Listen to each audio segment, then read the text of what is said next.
Hola, bienvenidos a un capítulo más aquí en mi canal de Demon Vega. El día de hoy estaremos hablando acerca del factor de recorte. ¡Comenzamos!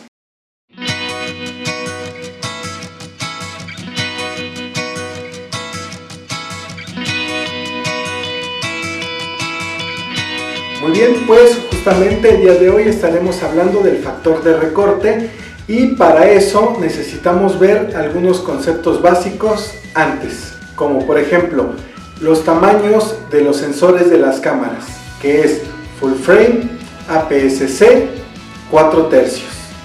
Son los tres tamaños genéricos o más importantes que hay, ya que obviamente existen otros sensores mucho más pequeños para las cámaras compactas, pero eso vamos a dejarlo a un lado y solamente nos vamos a enfocar en estos tres tamaños que estoy mencionando en este momento. Ok, pues principalmente el full frame. El full frame, digamos que de ahí nos vamos a basar para sacar las operaciones del factor de recorte, o es el formato que se utiliza para sacar todas estas mediciones. ¿Por qué se utiliza este formato?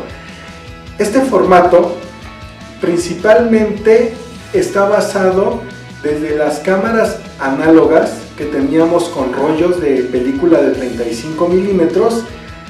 Entonces quiere decir que el tamaño del sensor va a ser justamente el tamaño del negativo que existía en ese entonces, que va a ser de 36 milímetros por 24 milímetros. ¿Ok? Entonces, eso quiere decir que es un sensor grande. Después de ahí tenemos un sensor más pequeño, que es el APS-C, y tenemos todavía uno más pequeño, que es el 4/3. Entonces, este factor de recorte, ¿en qué nos afecta? Bueno, resulta que si nosotros tenemos una cámara APS-C,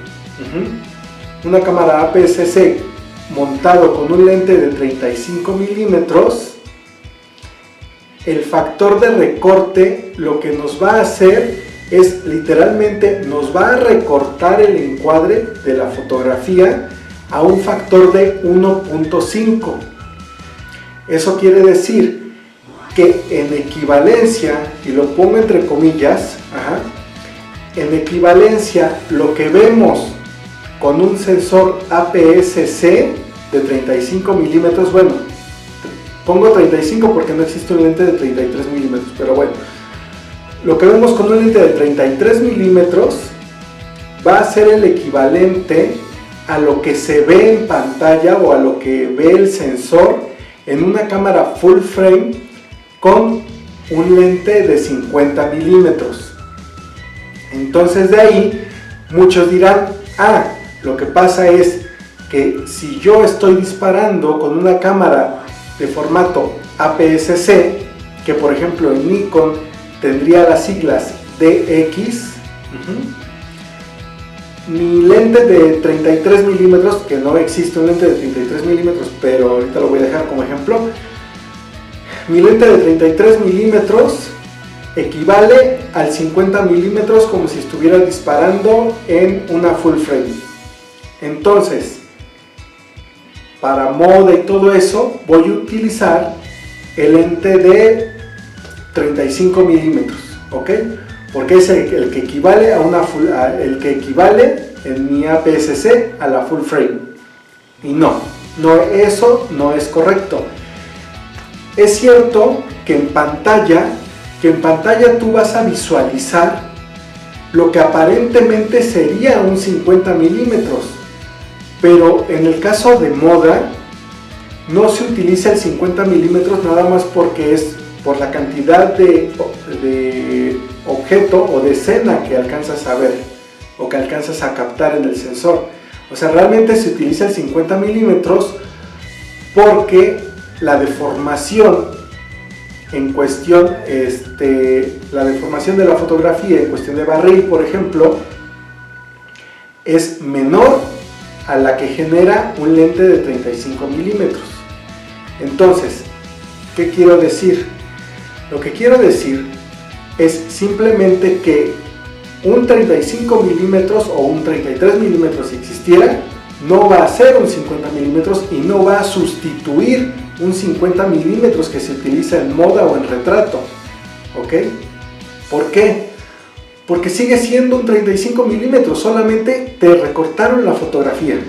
Literalmente es como si tú agarraras una fotografía con una esfera, le tomaste la fotografía a una esfera.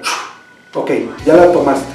Ahora haces un recorte más pequeño al encuadre que tenías originalmente y la deformación de la esfera ¿se corrigió? No, claro que no. Simplemente recortaste la fotografía, pero las deformaciones siguen presentes. ¿Ok? Entonces, lo que justamente el factor 1.5, sí, vas a ver menos escena o vas a ver, tu encuadre va a ser menor, vas a tener que alejarte más para poder ver el equivalente a lo que sería el 50 milímetros, ¿ok? Entonces, en resumen, para no hacer los bolas, es el factor de recorte literalmente solamente va a recortar tu fotografía. No va a haber correcciones de barril, no va a haber la corrección de lente. La profundidad de campo va a seguir siendo la misma, se va a seguir comportando del mismo modo. Lo único es que tu fotografía está recortada. Eso es lo único que es el factor de recorte. Por eso es que un 35 milímetros, un 33 milímetros no es un 50 milímetros. El 50 milímetros va a seguir siendo por excelencia para retrato y cosas así, o un 85 milímetros, ¿ok? Entonces ahí lo que tú tienes que hacer es alejarte para que puedas ver un encuadre mayor. Muy bien, entonces digo, para que esto se los pueda explicar de una manera más concreta, tomé unas fotografías justamente para que ustedes vean la diferencia, ¿ok? En esta primera fotografía que tomé, estoy utilizando la D800 con un lente 50 milímetros, estoy tomando la fotografía.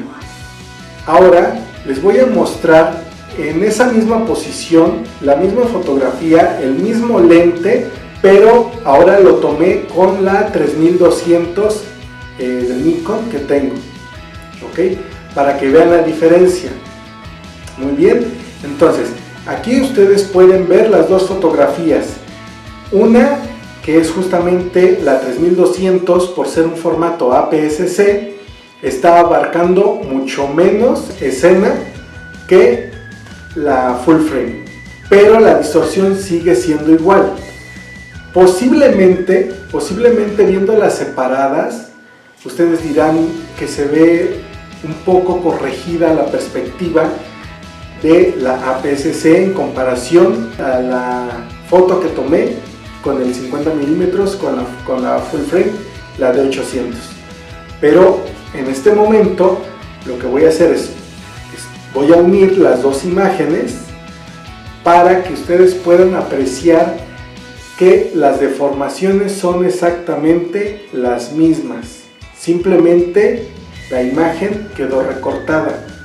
Y qué mejor forma de apreciar que las deformaciones siguen siendo las mismas con estas hojas milimétricas. Entonces, si estas hojas milimétricas coinciden a tal grado que se pueden apreciar prácticamente cómo embonan todas las líneas, yo creo que no hay mayor prueba que esa para que ustedes realmente puedan ver que las deformaciones se mantienen, simplemente la imagen está recortada. Muy bien, pues esto sería todo por el video de hoy, espero que les haya gustado. Si les gustó, denle manita arriba y espero que les funcione, ¿ok? Otra cosa, acabo de abrir un grupo en Facebook en donde va a ser para sesiones de intercambio aquí en el Distrito Federal o Ciudad de México, en el área metropolitana. Entonces, aquel que esté interesado en poder subir proyectos para checar que alguna modelo quiera participar o cosas así, pues esperemos que ese grupo crezca y pues sería todo. Muy bien, pues entonces hasta la próxima. Bye.